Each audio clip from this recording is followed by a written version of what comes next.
measures were taken to ensure that the rights of the former president under domestic law and relevant treaties were properly protected throughout the process, and such other matters that may aid the committee in crafting necessary legislation in the coordination between Philippine authorities and international tribunals and law enforcement organizations.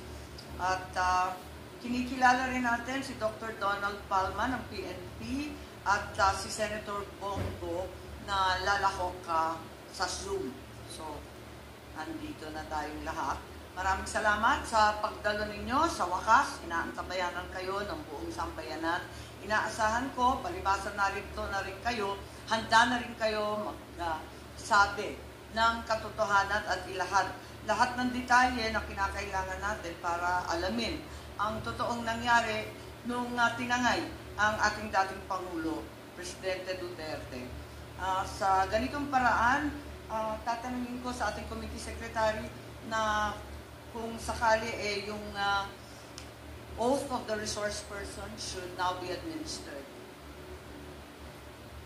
Those who were not present at the last hearing, ang mga bago dito si Ambassador Lacanilaw, sa palagay ko si Yusek De Vega, Secretary Manalo, wala po dito. Yung iba wala rin, si ang ating nurse Cantayoso, sino pa? Si Apo Calma. Yes, Secretary Caclac, wala po kayo dati. Attorney Cañero, wala rin po. Attorney R.G. Bernal, si Justice Ascona. Kung maaari kayong tumayo at sumumpa sa atin, Richard Padulyon rin po. Kindly raise your right hand, please. Do you swear to tell the truth and nothing but the truth in the Senate investigation? Thank you. Madam Chair, the oath has been administered. Yes, maraming salamat. Maraming ibinunyag nung nakaraang hearing. Kaya't mag-umpisa tayo kay Secretary Remulla with a very simple question. Is the Constitution the supreme law over all other laws? Simple lang po. Yes, ma'am. So it is also supreme over all other treaties? Yes, ma'am. Kapag nagkaroon ng conflict sa Constitution at yung Rome Statute, alin ang maghahari? The Constitution prevails. Kapag may pag-iiba sa saligang batas at yung RA 9851, alin ang mangingibabaw? Ang saligang batas po. Dati ang saligang batas. Hindi po ba? Maliwanag po yun. The President has been saying that the country was just complying with obligations and commitments to the Interpol in arresting and turning over the former President to the ICC. For the nth time, liwanagan na lang natin, a red notice from the Interpol is not a warrant of arrest. Is that correct? Perhaps the PCTC can help us here. Tama po kayo, Madam Chair. Red notice po ay hindi siya warrant of arrest. At ang pagka-alam ko, nung November 21, 2024, may nakita ako pero hindi ko na mahanap ngayon, biglang nawala sa ating website, sa DOJ website, isang legal opinion tungkol sa UAE na sinasaad na hindi maaring ang Pilipino ay hindi hayaan umuwi. No? Maliwanag po yun. Kaya nagtataka ako kung baka naman si Attorney Chan may kopya pa nun kasi ikaw raw yata yung author. November 21, ito tungkol sa UAE ito. Walang kinalaman dito sa PRRD. Good afternoon, Madam Chair. I do not recall having issued a specific opinion on that date, Your Honor. Would you recall number 50? A memo number 50. It's no longer in the website for some mysterious Opinion number 50. If you could just look it up, we'd be very grateful. We'll get back to you on that within the afternoon, Madam Chair. Sige, Attorney Chan, maraming salamat. Ngayon, yung tinatanong ng lahat, yung obligasyon sa ilalim ng isang treaty, ibig sabihin ba, ligtas na sa ating Bill of Rights, sa mga karapatang pantao? Ibig sabihin, kapag may obligasyon ng Pilipinas sa ICC, sa Interpol, do we still have to comply with the Bill of Rights that guarantees the rights to the accused and to the arrested? That's a given. Certainly, the Bill of Rights is there precisely to limit the powers of the government. And if the government can circumvent the Bill of Rights by just entering a treaty, then the rights guaranteed under Article 3 of the Constitution are no longer secure. Hindi po ba? So, can compliance with the ICC obligations allow the government to disregard the Bill of Rights? Hindi po ba? Maliwanag po yun. At for the same reason na talaga ang nangingibabaw sa lahat ay yung ating konstitusyon. So, kahit papano napilitan na maaresto at itangay ang dating Pangulo sa ICC dahil daw sa ilang obligasyon, pandaigdigan, kinakailangan talagang sumunod pa rin tayo sa ating saligang batas, lalo na yung Article 3. Talagang sagrado po yun, di po ba? Yes. Yes, ma'am. So, ang tanong namin at tanong ng lahat ng sambayanan, bakit ang pamahalaan, ang administrasyon, hindi muna kumuha ng court-issued warrant galing sa Pilipinas bago inaresto si Presidente Duterte? Why didn't the administration secure a court order before flying the President out of the country? Nung last hearing, may sinasabi si Secretary Remulla na yung nangyari surrender, hindi extradition. At hindi katulad ng extradition, sa surrender, hindi kinakailangan mag-issue ng warrant of arrest para damputin ang dating Pangulo. Tama po ba yun?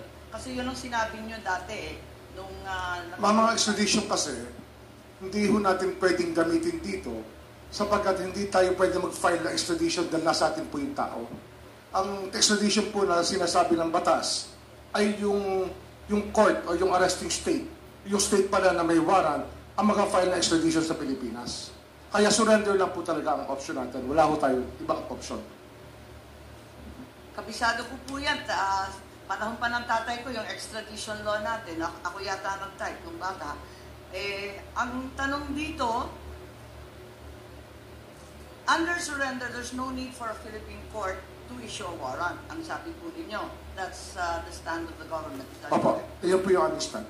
Does this not contravene the Bill of Rights that we've already agreed upon as being sacred and above all else, particularly the right to deprivation of liberty without due process? Yung due process po the right kasi... of liberty of abode.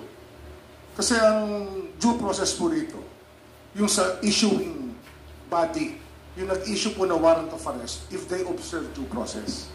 Ang alam po natin, 7 taong pong inimbestigahan itong kasong to, nagbigay po ng notice to sa mga kinauukulan na maaari nilang kasuhan. At pinayagan sila sumagot. Alam ko po yan na binigyan sila ng notice, may mga tanong na binigay sa kanila, pinayagan po sila sumagot. Kung ayaw po nila sumagot, 7 taon ito sa ibang bansa, hindi 7 taon dito sa Pilipinas. Opo, habang tayo po isaklaw ng ICC. Hindi pa rin saklaw yan sa ating batas. Kasi sa ating batas, habang tayo po ay saklaw ng ICC, binigyan na po ng due process yung mga tao. Madam Chair. Yes, Senator De La Rosa, please.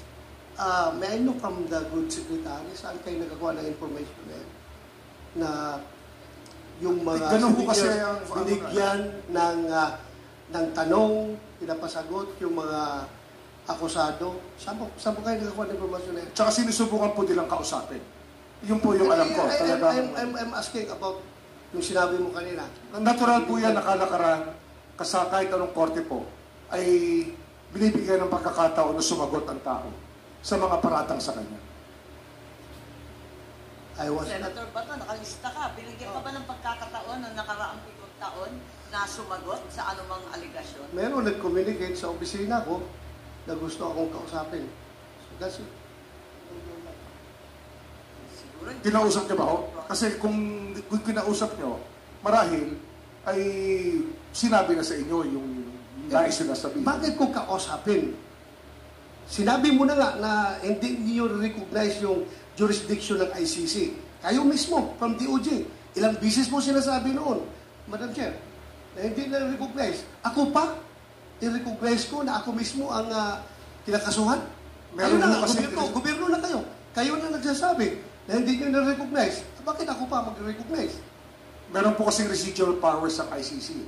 Yung po Sabi yung... ninyo, isang taon lang yung residual power. Oho, pero Bakit yung 2019 to 2020, yung buong ano ho, parang yung yun? buong panahon na dumaan mula 2011 hanggang 2018, ito po ay panahon na meron pong jurisdiction ng ICC sa ating bansa, sa ating mga citizen. Ngunit katapos nun, nawala na ho yung itong hindi na ho natin maaring kilalanin sapagkat umatras po tayo sa pamagitan sa ICC nung inatras po ni President Duterte noong 2017 na naging effective lamang noong 2018. Madam Chair, if I may. Senator Bato. Siguro, Secretary Remulla, you're aware about that. Dalawang dissenting opinion na sinabi ng dalawang miyembro ng pre-trial chamber ng ICC na nagsasabi na yung jurisdiction, about temporal jurisdiction, ang magti-trigger lamang ng investigation is yung paghihingi ng pag-request ng permission ng prosecutor to the ICC. At ito'y ginawa nila 2 years after nag-effect yung ating withdrawal from the ICC. Ginawa po nila yan 2 years. Kaya nga dalawang dissenting opinion yun eh. So sana, kung kahit tayo, if you want to interpret itong mga bagay-bagay na ito, sana we have to interpret it in favor of our people. Tao natin ito eh. Pilipino ito.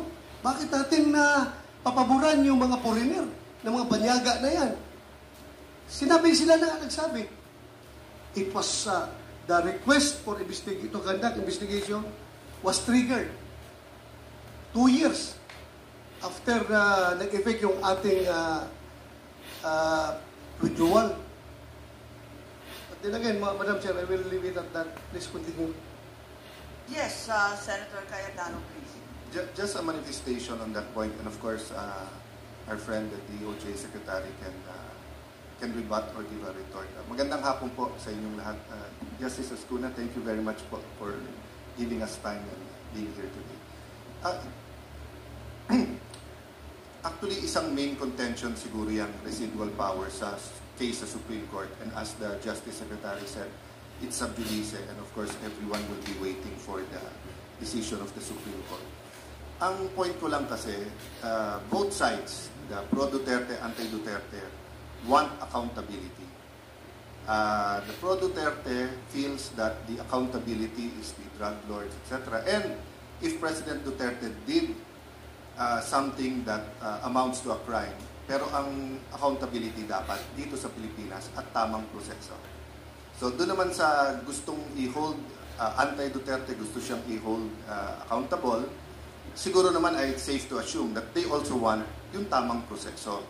So the thing is, there was an actual Supreme Court case, the Pangilinan versus Cayetano, questioning, I think the Secretary of Foreign Affairs noon, kaya named, questioning nga yung kung kailangan ng Senate concurrence yung withdrawal natin from the Rome Statute, from ICC.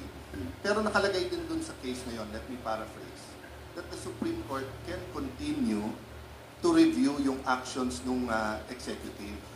So my problem with yung interpretation dun sa residual powers, kasi nga, di ba, sa 5 judge sa ICC, yung 2 nagsabing, wala kaming jurisdiction kasi nung sinimulan namin yan, tapos na dun sa residual na 1 year. But 3 judges, justices said na pwede. So my problem kasi is walang World Supreme Court. So there's only the ICC Court and the Appellate Court. Unlike kung dito natin final sa judiciary natin, then yung interpretation, whether they still have jurisdiction or not, would have been done under Philippine law. And President Duterte would have been able to present his case, not only as to jurisdiction, but as to whether or not there is probable cause. So I'll stop there, Madam Chair. And again, I think this is a point of disagreement, but I just like to manifest that, that we can argue back and forth whether or not may jurisdiction ng ICC, and the reality is nandun na si President Duterte. But for future cases, whether it's Senator Bato or others named.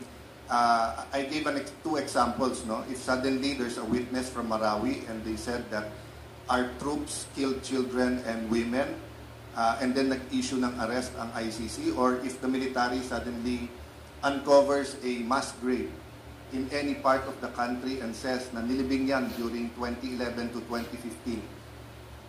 I want to know whether the ICC can issue a warrant and then pwedeng idiretso na silang i-expel, i-deport, or whatever we call it. And I guess in the finality, Secretary, is that the Supreme Court will rule on that. No? But just to clarify matters, I want to put that on record. That's what I want clarified, Madam Chair. Thank you. Maraming salamat kay Senator Cayetano. Gusto ko lang ipaalala, and I think Executive Director Alcantara is here. In the diffusion notice, if you will recall, on the second page, apakaliwanag na nakalagay with a view to extradition. Walang binabanggit na surrender. With a view to extradition and assurances given that extradition will be sought. 2 beses inulit ng Interpol to. Extradition is explicit. Secretary Remulla, kung obligasyon natin, extradition, pati yung Interpol yan ang sabi. Sila ho ang makafile ng extradition, hindi po tayo. Hindi ho namin option yun. Yung po, option po nila yun. Hindi namin option yun. Kasi ang option na po namin, surrender lang. At sasagutin natin ang extradition kung sila po ay mag-file. Under the law po. Iwanagin natin, ang surrender option kapag foreign national. Ang liwaliwanag po niyan nandito sa ating batas at hindi rin kayo nag-intay ng request for extradition.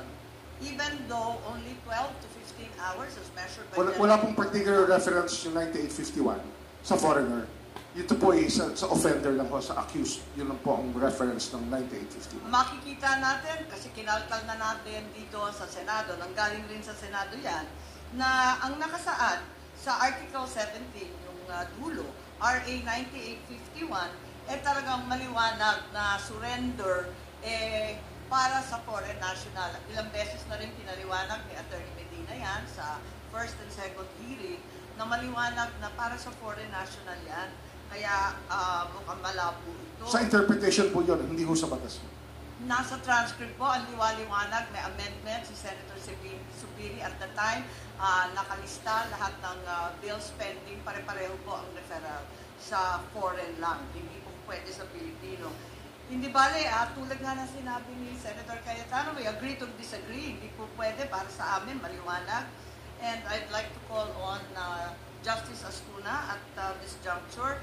Reference has been made to RA 9851, yung Article 17 nga na sinasabi, na